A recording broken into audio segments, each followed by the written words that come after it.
Welcome to today's Triple Z.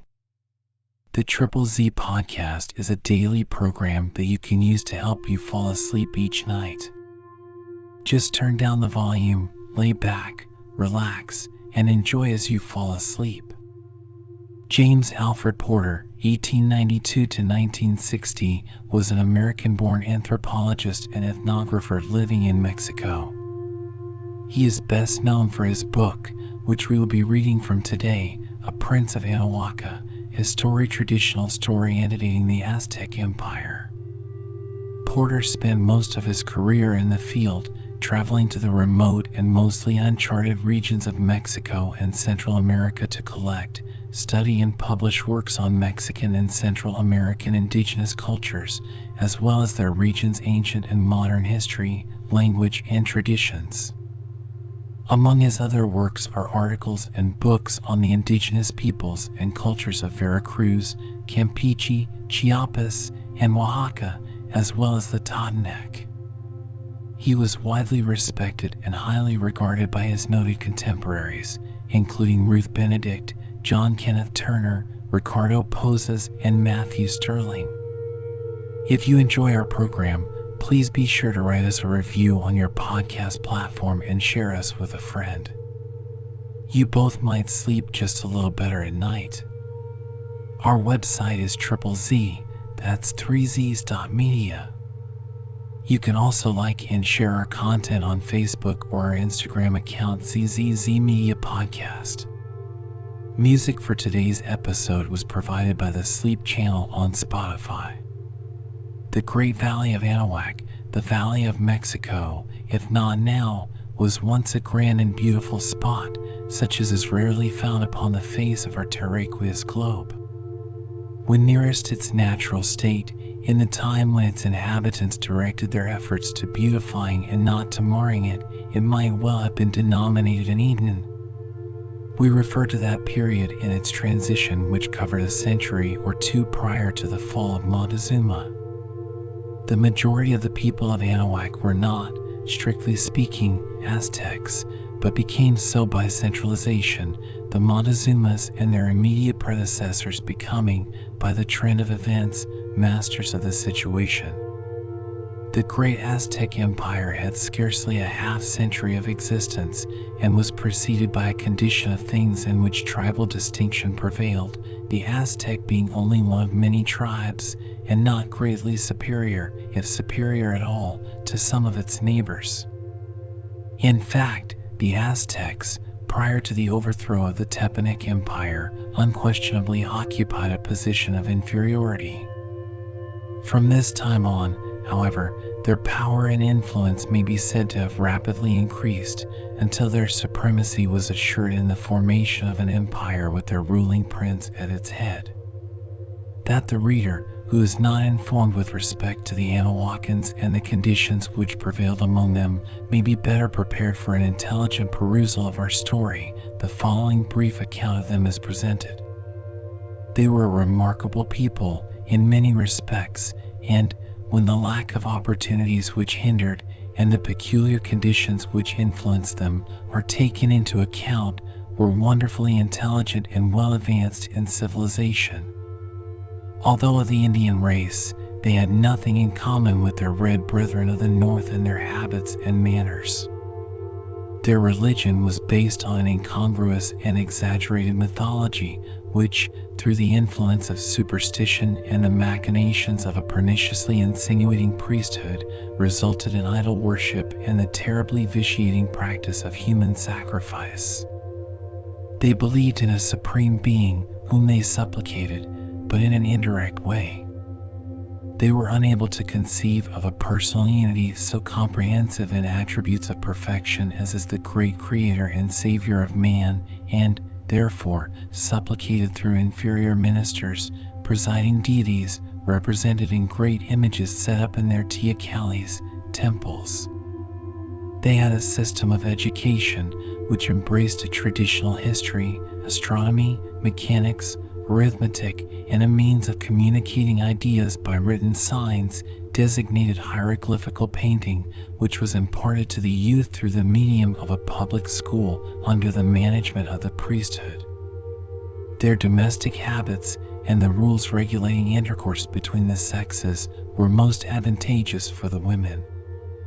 They, unlike their red sisters of the north, and, we might add, some of the whiter ones of Europe, were required to do no labor that was counted the man's, but were left strictly to the performance of their domestic duties.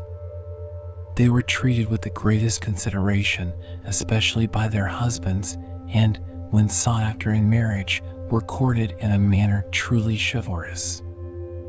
Of their young women we quote from a well-known and authentic writer, the Aztec maiden was treated by her parents with a tenderness from which all reserve was banished. They conjured her to preserve simplicity in her manners and conversation, uniform neatness in her attire, with strict attention to personal cleanliness. They inculcated modesty as the great ornament of a woman and implicit reverence for her husband a duty. When circumstances would allow of it, the women beguiled the time in the lighter work of adornment, or, not infrequently, passed it in quiet indolence. It is said of them that they were quite pretty, not at all like what may be seen today in their miserable descendants. Their long and profuse black hair was usually confined by a web of some kind, or adorned with wreaths of flowers, or strings of glittering beads formed from the precious metals and the richer gems of stone and pearl. A scarf was sometimes worn upon the head, the fashion or design of which we will not attempt to describe. There is scarcely anything said by writers of their dress. We may infer, however, that it was worn with a view to convenience, neatness, and show. The prevailing skirt, we dare say, was of a length which did not hamper the movement, but was, nevertheless, a work of art, as were the jackets and leggings which were worn by the higher classes, in which elaboration and richness of decoration were often indulged to a degree approaching gorgeousness. The sexes shared alike in occasions of festivity. They indulged in banqueting and other social gatherings, which were conducted with elegance and a remarkable degree of refinement. We quote briefly on this point: the halls were scented with perfumes and the courts strewed with odoriferous flowers, which were distributed in profusion among the guests as they arrived. Cotton napkins and ewers of water were placed before them as they took their seats at the board, for the venerable ceremony of ablution before and after eating was punctiliously observed. Here is evidence of an elevated social condition, and certainly would indicate the obtaining of a high regard for forms in which love of the beautiful is shown and a commendable decency inculcated. They smoked tobacco and indulged in intoxicants, marks of civilization, but to become drunken was a disgrace, which was punishable in the young. The governments were in some instances republican in the manner of operating them, though subject to the rule of a prince whose position and rights were inherited, and who was surrounded by a class of persons dignified as nobles. However, the disposition of the king had much to do with restricting or extending the privileges of his subjects, which occasionally resulted in despotism, as in the case of the Totonacs. The people were encouraged to become producers, especially in the matter of agriculture. This branch of industry was closely studied and, considering the disadvantages labored under by the farmer in the absence of draft animals, was very successfully conducted. They appeared to understand the management of the ground, the dryness of which was relieved by irrigation. The principal products of the farm were maize, cacao, chocolate, and a variety of garden vegetables, the food supply, while cotton and maguey furnished the material from which various kinds of cloth and paper were produced, and we are told the land teemed with an abundance thereof. Slavery existed in various phases, the conditions being fixed according to the circumstances governing the case. Much of the labor was, of course, done by this class of persons. The forests were carefully preserved and heavy penalties imposed to prevent their destruction. The men were not permitted to pass their time in idleness, but were furnished employment by the government in the promotion of public improvements, such as the building of great aqueducts and highways, and expansive public edifices, palaces and temples, an example of public economy worthy of imitation by the more enlightened people of the world. Polygamy was practiced according to the means and inclination of the individual. It was mostly confined to the nobility, however. With all their severity, the laws protected a man completely in his personal rights, not only as a proprietor and master, but as a slave. The marriage relation was regarded with the greatest reverence and adhered to with fidelity. The sovereign was especially protected in his marital affairs, death being visited upon the man who in the least degree usurped his place in the affections of a wife or one chosen to be a wife, and the woman concerned, we infer, was not held guiltless, but on the other hand was counted particeps criminis. With these few references and the information with which the narrative abounds, the reader, we feel, will be enabled to proceed intelligently and with satisfaction in its perusal. A Prince of Anahuaca. Chapter 1.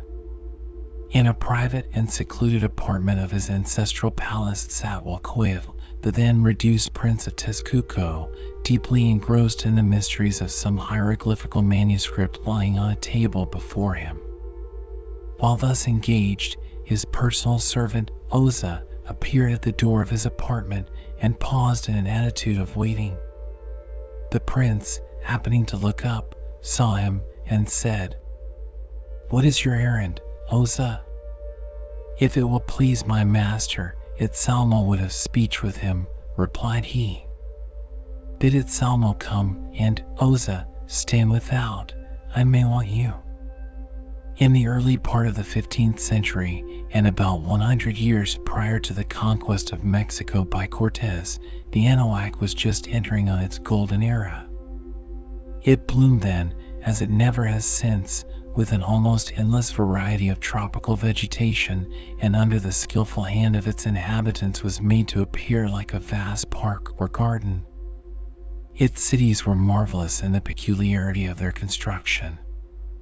On its lakes were beautiful floating gardens, in park villas, charming landscapes within a landscape, dotted it over, and groves of magnificent forest trees, the oak, cypress, and other timbers, which raised their imposing heights toward heaven, stood sentinel, as it were, over the beautiful valleys and lakes below.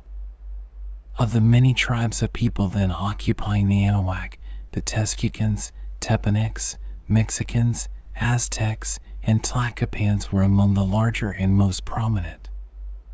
Our narrative has to do with all these, but more particularly with the first named, who were the descendants of the Acayuans, whose advent to the Anahuac took place near the close of the 12th century, and nearly simultaneously with that of the Mexicans and Chicamecs, the latter, possibly, the race from which sprang the Totonacs and others of the more savage tribes.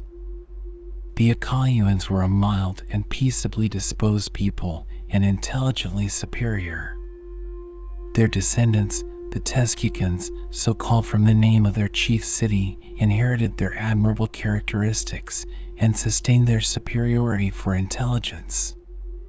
The laws which governed the Texcocans as a nation were, comparatively speaking, just and equitable, having in them little of an oppressive nature, which cannot be said of some of the other tribes.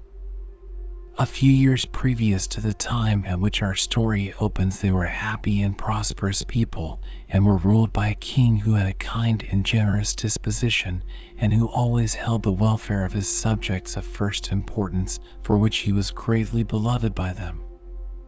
Their seat of government was Texcoco, a populous city at that time, situated on the eastern border of Lake Texcoco, nearly northeast, across the lake, from Tenochtitlan, the Mexican capital. The city of Texcoco, if not at that time the most royal capital on the lake, was perhaps the oldest and largest, and noted especially for its intelligence and order. Besides its teachers and scholars, it had its artisans, the latter hardly less skilled than with those of the proud city of Azcapotzalco, arrival and the capital of its greatest enemy and despoiler. Its buildings were substantial, its palace commodious, its temples commensurate with the demands of their votaries, while its tianguas, marketplace, was broad and ample. About the year 1418, the king of the Totonacs found cause for declaring war on the Tezcacans, and a bitterly contested struggle ensued, which terminated in the overthrow of the government and subjugation of the people of the latter, and the massacre of their good king, together with many of his nobles. Among those who escaped the death-dealing hand of the victors was the king's son, the young Prince Walcoit, heir to the Tezcacan crown. He was present at the bloody and disastrous ending of the strife, but, being concealed among the branches of a sheltering tree, from which position he witnessed the cruel murder of his father, he was not discovered by the foe. He was captured later, however, and thrown into a dungeon in his own city, where, though closely guarded, he remained only a short time, his friends effecting his escape by the substitution of another person who willingly gave his life in his young master's stead. He fled to the city of Tenochtitlan, where he found refuge with friends. After a time he was permitted, through the influence of the Mexican king, who was friendly toward his people, to return to Texcoco and his ancestral palace, on condition that he would live a retired and secluded life. He was there taken charge of and instructed by an old tutor named Itzalmo, who had been his preceptor previous to the overthrow of his country and death of his father. Walcoit was about 16 years old when he went into retirement. He was unusually bright and gave promise, in his deportment and youthful precociousness, of reaching a splendid manhood. 8 years passed by, during which period he remained in undisturbed seclusion, acquiring knowledge and wisdom under the skillful training of the good Itzalmo, and finding, in his hours of leisure, divertisement in the society of a few chosen companions. He had not disappointed the expectations of his friends, but, at the age of 24, had ripened into a man of surpassing physical and intellectual force, a worthy representative of a noble line of princes. His adherents recognized in him their future king, their hope of deliverance from Totonac usurpation. About this time, 1426, the even tenor of the prince's life was interrupted by the sudden and unexpected death of the destroyer of Tezcacan independence, the old king, Tezozomoc, at Azcapotzalco, the Totonac capital. The government of this nation and its subjugated provinces would now devolve upon Prince Maxla, the deceased king's son, who was looked upon as a very unscrupulous and dangerous man, more so, if possible, than was his father, whose rule had always been despotic and tyrannical, especially over his foreign vassals. But to return to the prince's apartment. The servant retired with his master's message, and Itzalmo came soon after. Advancing before Walcoit, the old vassal dropped on one knee in salutation. "Arise, Itzalmo," said the prince, kindly. "You have requested speech with me. Walcoit is pleased to grant any favor you may ask which is his to bestow." "Of what would you speak?" "Walcoit, the prince, is very kind. If it please him, his servant would speak of the king." "What of the king, good friend?" "The king is dead." "The king dead, you say? How came the news?" "By special courier, but now." Walcoit's countenance took on a grave and thoughtful expression. After a short pause he remarked, "Maxla will be king." "Yes, Maxla is already king," replied Itzalmo, "crowned by his father's hand, an event greatly to be deplored, surely, and well might we ask, O prince, what will be the issue?" "An inauspicious succession, good friend, to say the least, and one full of painful uncertainty," spoke the master, and, after a brief silence, he suddenly said, "Itzalmo, thou hast excellent command of thy knowledge, thou art wise. I would know what is in thy mind. What discernest thou in the old king's death? How will it affect our people's condition? Walcoit is the son of a noble father, and, like he was wont to do, gives his first thoughts to his people. Be assured, O Prince, that no good, but evil only, will come to Tezcuco from Maxtla. He is an unscrupulous prince, and hath not the fear of the gods in his heart. The oppressor's hand has been very heavy, the weight of it will not grow lighter. The shackles which bind us are galling, they will not be loosed. The old man's voice grew sadly eloquent. Raising his eyes and looking off as if in contemplation of his enthralled and unhappy country, he exclaimed, Tezcuco, O Tezcuco! Thou art indeed distressed, and the end is not. Etzalmo, good friend, it is not a cheerful picture you hold up before me in this perplexing hour, and I fear greatly that you have not overdrawn. What would you advise? For 8 years you have been like a father to Walcoit. Yes, for 8 years your hand has pointed out the way, and it has been Walcoit's pleasure to walk therein. Speak, Etzalmo, good friend, I repeat, what would you advise? It is a troublesome question you would have me answer. Time has not been given me in which to consider. At best, we can only wait and watch. A few days may enlighten us much in regard to Maxtla's disposition and purpose, especially with reference to yourself. Our friends at the king's palace will be sleeplessly vigilant, his every movement will be closely watched, and, if of a menacing character, reported immediately. You speak truly, Etzalmo, when you say we can only wait and watch. Our hands are indeed helpless. But do not let us anticipate troubles, they come fast enough.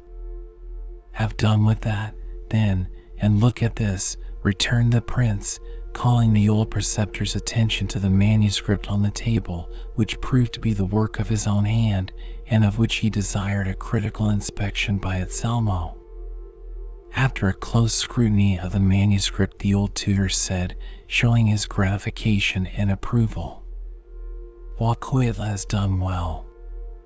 The pupil has become a master, and Etzalmo's labors, as his instructor, are about at an end. The builder has not builded in vain, and his heart rejoices that it is so. Walcoit has been fortunate in the matter of an instructor, if in nothing else. Etzalmo has been a faithful teacher, and his reward shall be commensurate, the gods befriending us, replied the prince, in grateful tones. May the gods befriend you, good master, not for my sake, but for your own and that of your oppressed people, prayerfully responded the old tutor. Your words are overkind, Etzalmo, good friend, and they will be remembered with gratitude, returned the prince, feelingly. Having accomplished the object of his visit to the apartment of Walcoit, Etzalmo saluted him and withdrew. When left to himself, the prince became thoughtful for a time, when he was suddenly reminded that his servant was without, waiting for orders. He struck, lightly, a small, bell-shaped instrument suspended near him, and Oza immediately appeared in the doorway. Oza, spoke the master, asked that Sinuet to favor me with his presence. Sinuet, or Uetzin, was the son of a once prominent Tezcucan noble, Uzalmozin, who was a close friend of the late king of Tezcuco, and a high official in his court, and who shared, with many others, the fate of his royal master on the sanguinary field, where the best blood of a nation was shed to satisfy the instinctive cruelty of a barbarian tyrant. When the young Prince Walcoit went into retirement, it was thought necessary that he should have a companion about his own age, who would be to him an attendant and associate, whose duty it would be to relieve, by his presence, the monotony of his seclusion. From the close official relation of the fathers and the intimacy of the families grew a warm and lasting friendship between the boys, and, as a result, Walcoit's choice of a companion fell upon Sinuet. The young Tsin was a student and, under the direction of Anselmo and the favor of the prince, had spent the years in perfecting his education. A genuine affection had gradually come between the young men, and they were more like brothers than else. They were physically unlike, Yuetsin being of medium height, yet of no inferior mold, with a light cast of complexion, while the prince was tall, muscular, and dark. In age there was about a year's difference, while Quid being the senior. They were fine specimens of their race. Oza delivered his master's message to the Tsin, who promptly responded. The young lord never forgot that his friend was also his prince, and always saluted him profoundly when they met, which he did on entering his apartment. "Thanks, noble Tsin, for your promptness in coming to my relief. I am wearied of my work and would have exercise. Will you go with me to the court?" kindly spoke the prince. "With gladness, O prince. You ought to know by now that your slightest wish is a law unto your friends, especially to myself, in whom obedience to you is the fullness of pleasure, born of affection," answered Yuetsin, his countenance beaming with an expression which emphasized his words. "Yuetsin, I believe you, for without affection a friendship so true as yours could not exist. But come, let us to the court." The ancestral palace of the Tezcucan princes at this period was not to be compared with what it was later. It was, presumably, an expansive structure, if not massive, built on three sides of a court, the court terminating at the rear of it in a beautifully arranged garden. In the front, or main portion, of the palace were the audience hall and council chamber, also various other apartments, among them those intended for the private use of the king and his numerous household, many of which, after the subversion of the government and death of the king, fell into disuse by the dispersion of the occupants.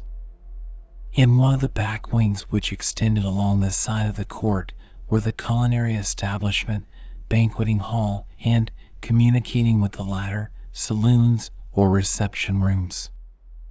There were other apartments connected with this wing for the accommodation of servants, the ordinary vassals of the king, of whom there were a very great number in his time, but which were now reduced to the actual necessities of the prince and his companions. In the other wing of the palace was an extensive conservatory, where were cultivated the choicest flowers and shrubs to be found in the valley, of which there was no lack. The Anahuacans took great delight in floral displays, and no home was complete without its flowers.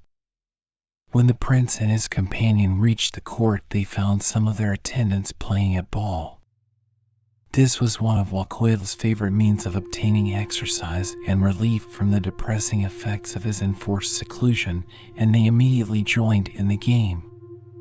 After indulging in the sport to their satisfaction, the prince requested Yuetsin to withdraw with him to the rear of the court, where they found a pleasant retreat and protection from the sun's heat in an inviting arbor, which was especially arranged for their comfort and enjoyment in leisure hours. When they were at ease, the prince said, "Are you aware, Tsinuet, that the king is dead?" "Yes, prince. Itsalmo informed me soon after receiving the message. Itsalmo is of opinion that the coming of Maxla to the throne will, if anything, add to the distress of our people. I have great regard for his sagacity, yet withal, being deeply concerned personally, I would have your opinion also, Tsinuet, and have brought you here to obtain it. You may be able to throw some light on the matter, and, by so doing, change the present aspect of it. Maxla is king, and, as we have reason to believe, a king without scruples, and not to be relied on. Were Tezcuco in position to demand the restoration of her rights as a nation, we would know how to proceed, but she is not, and we are left with only one alternative, that of submission. Thus unhappily environed, our only recourse is to seek to mollify the king. How to do this, friend Yuet, is the present and very important question." Walquid paused, and looked inquiringly at the Sin. Yourself, O Prince, will be the one most affected by the change of rulers, and through you the new king must be mollified, if such a thing be possible. I fear very much that any overtures in that direction will be met by a scornful rejection, especially with reference to your own case, was Yuetsin's rather discouraging reply. On what grounds, Sinuet, do you rest your fears? On the character of the man who now becomes the wrongful ruler of our people. His exceedingly bad record as a young man, a record full of meanness, largely made up of diabolism and cruelty, evidence of which is not lacking, furnishes sufficient grounds for fear and apprehension. I will venture an assertion, O Prince, which may seem overstrong to you, yet I feel confident I do not err in my conclusions. It does not require a prophet to foretell a thing when the conditions portend it. You, O Wakoil, the rightful Prince of Tezcuco, and Maxla, the king, cannot both continue to live under the same government. Mark me well. Sooner or later you will be compelled to fly or suffer death. It was with a pale, stern face that Sin uttered his concluding words.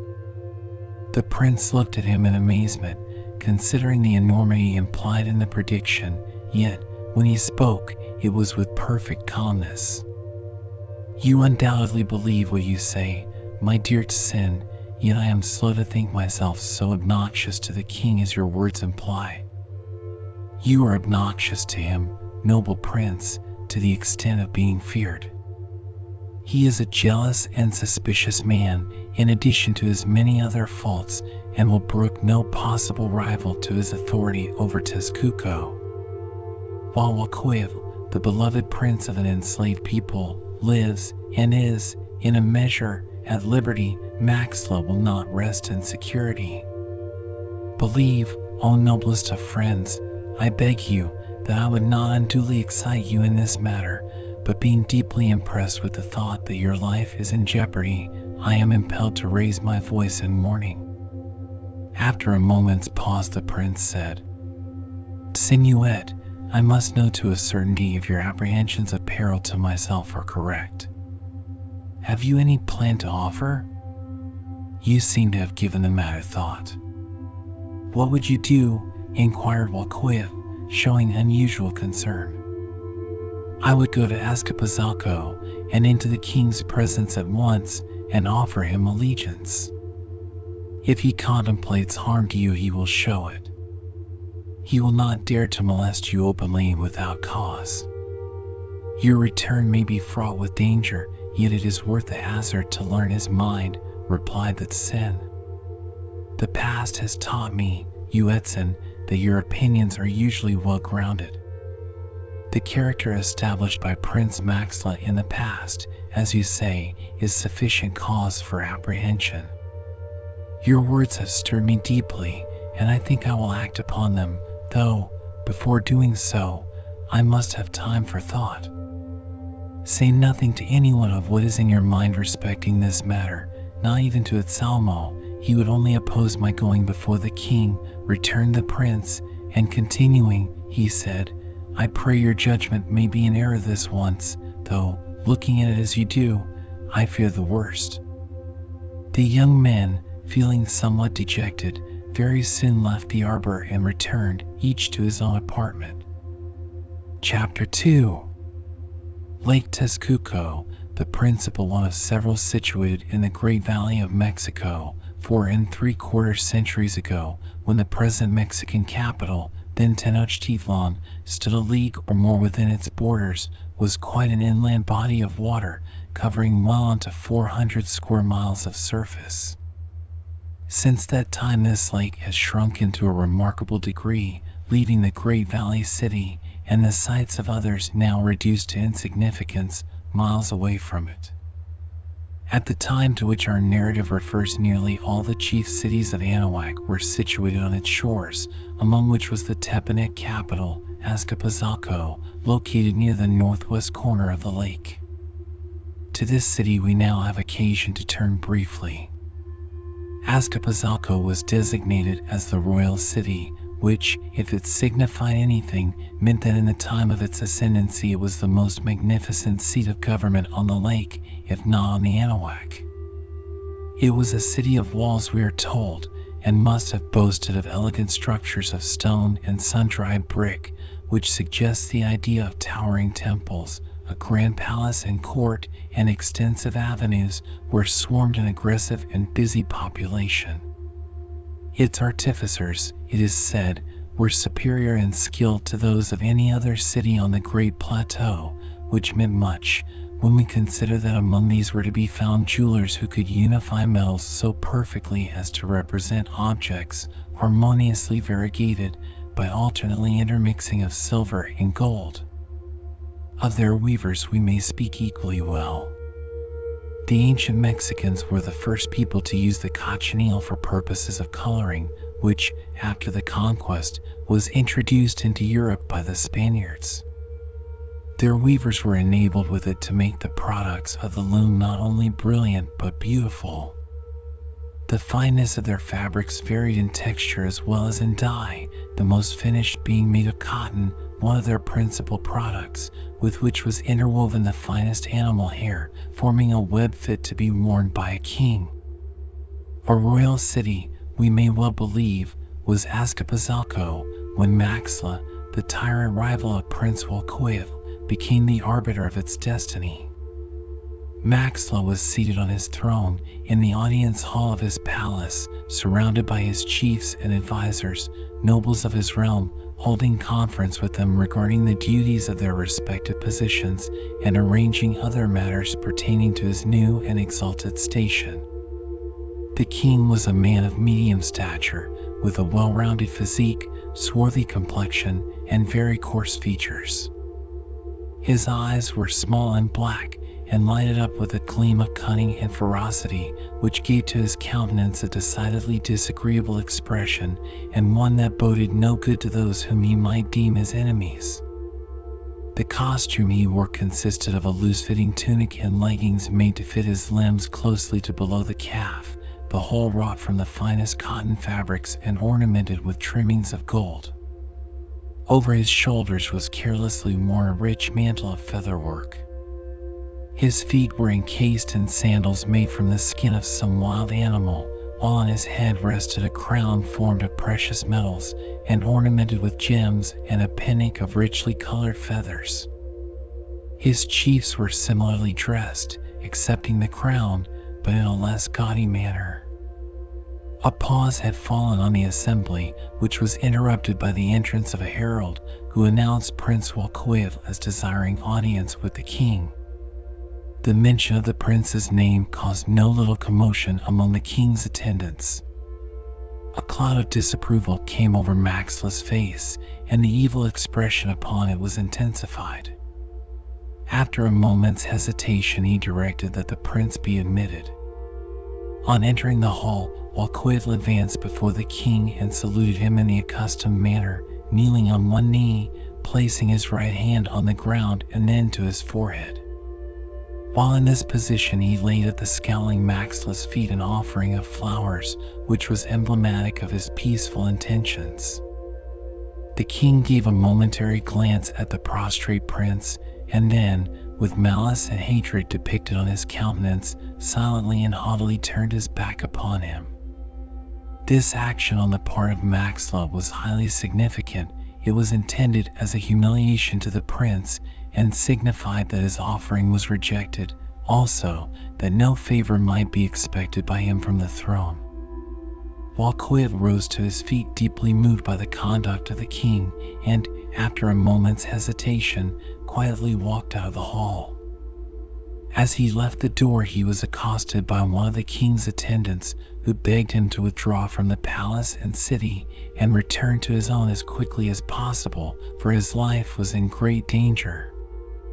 He was soon on the road to Texcoco, where he arrived safely, but much perturbed in spirit and perplexed in mind.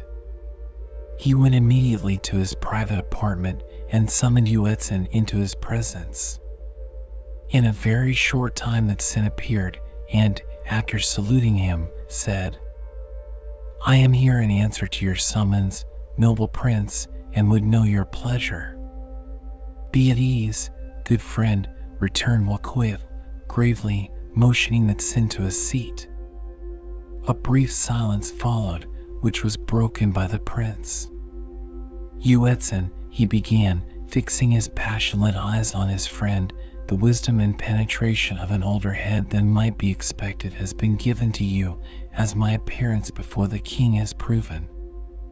You have seen the king? Inquiringly interrupted the Tsin. I have, answered the prince, reflectively, looking beyond.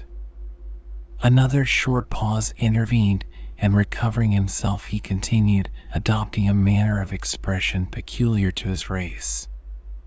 The lion is loosed, and the fire of anger is in his heart. The fox must be wary, or his cunning may not save him. Do you interpret in these words the nature of my reception by the king? I do, and know that I read him truly. You did, most truly.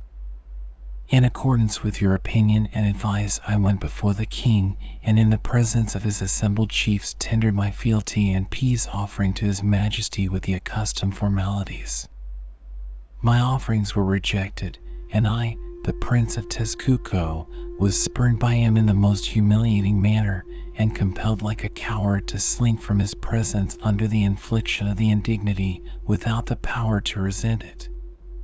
Yuetsin, something must be done, and quickly, for Maxla evidently contemplates harm to myself, his supposed rival, and will stop at nothing short of my destruction.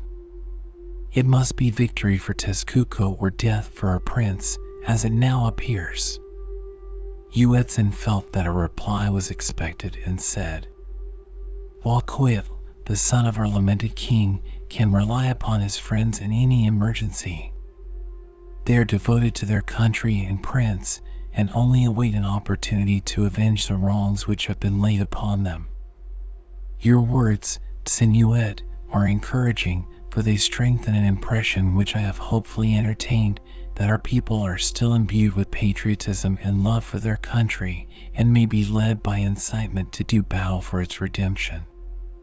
If our hope is not a vain one, which can only be ascertained by investigation, someone whose soul is in our cause must go abroad to inspire, arouse, and prepare them for revolt.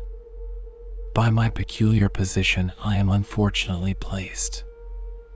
I cannot go to those with whom I would counsel, neither can they come to me, for my every movement will henceforth be under strict and secret surveillance. On you, therefore, my trusted friend, must fall the work which I would, but cannot, do, the work of stimulating our people to action and organizing them into an army of resistance to the Totonac despot, Maxla. I need not inquire if you will do it. Yuetsin is the son of Uzalmozin, that alone bespeaks his compliance.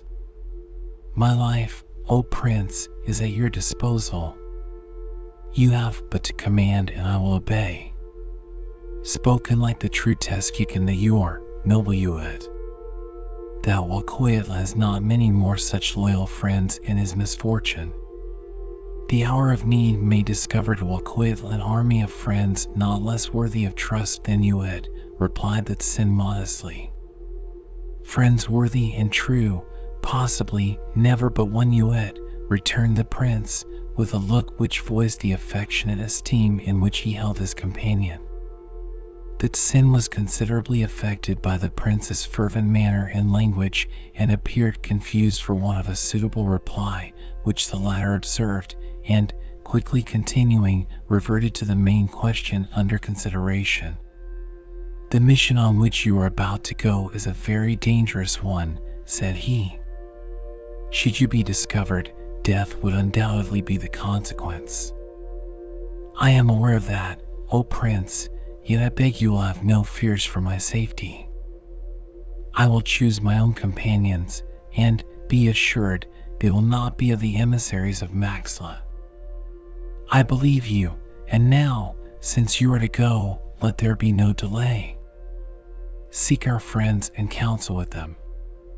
Learn the true feelings of our people, and, if possible, the number of our adherents available for soldiers. Also, if so desirable an end may be attained, secure the cooperation of other states which are friendly to us. Work with the wisdom and judgment of which I know you to be possessed, and according to the success of your labors shall be your reward. May our nation rise, under your hand, from the ashes of her former greatness, is our most earnest prayer. Do as soon as you can arrange to do so, and may the gods of our fathers be with you and keep you. You will see your excellent mother and sister. Bear to them, I pray you, my profound respect, and say that I would come to them could I do so with safety. Uetson at leaving would have saluted the prince in the accustomed manner, but was stopped by him, and, instead, was received upon his breast in a strong embrace, which signified that he was, for the time at least, accepted as an equal in all respects. Realizing the very grave circumstances under which they were parting, the friends separated with feelings of deepest sadness. The prince's confidence in the loyalty and integrity of his friend was full and complete, as we have seen, and the sequel proved that it was wisely placed.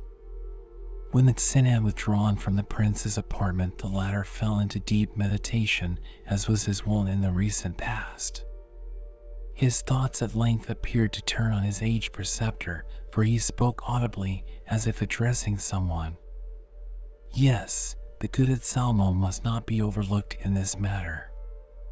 He has been like a father to me, and should share fully in my confidence. His wisdom and sagacity may yet be of invaluable service to me, as they have been in the past. He arose and straightway sought the old servitor in his private apartment, where he found him poring over his hieroglyphics.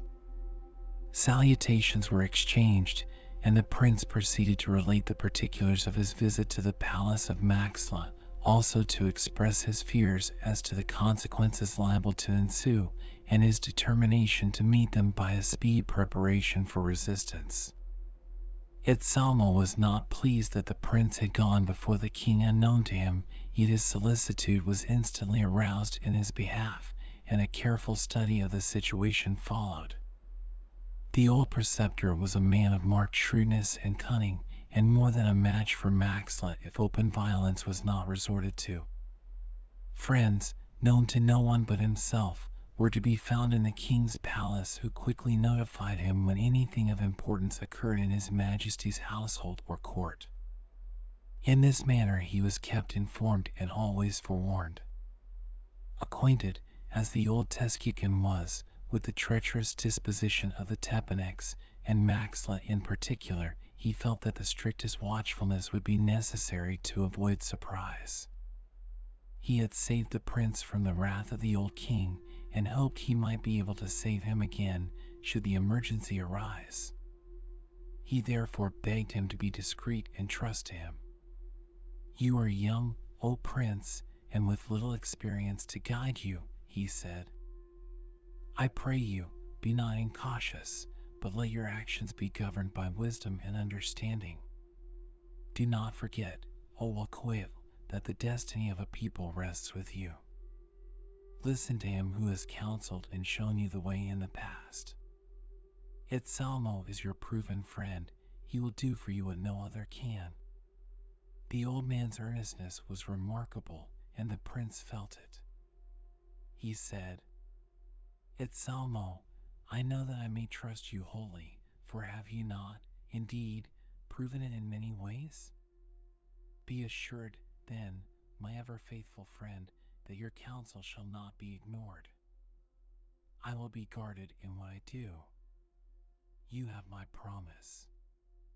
As he concluded, the prince passed from the apartment of the loyal old vassal, the latter sending after him a prayerful benediction.